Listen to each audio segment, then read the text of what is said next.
আসসালামু আলাইকুম। আশা করি সবাই ভালো আছে।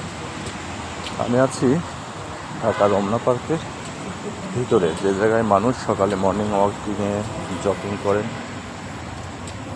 সবাই হাঁটেন, ব্যায়াম করেন। সুন্দর পরিবেশ। আসলে প্রতিদিন ফজরের নামাজ পড়ে হাঁটাহাঁটি করলে শরীর সুস্থ, মন সুস্থ থাকে। তাই আমি একটু সময় দিচ্ছি।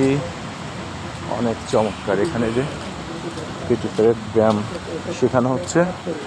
সবাই এখানে একত্রিত হয়ে এক্সারসাইজ, শারীরিক কসরত করছেন।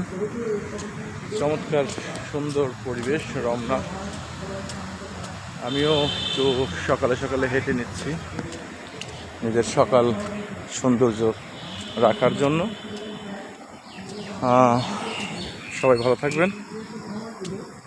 আবারও কোনো ভালো গল্প, ভালো কথা, ভালো ভিডিও নিয়ে আপনাদের মাঝে হাজির হব। আজকের মতো এখানেই। আল্লাহ হাফেজ। ভালো থাকা হয় যেন।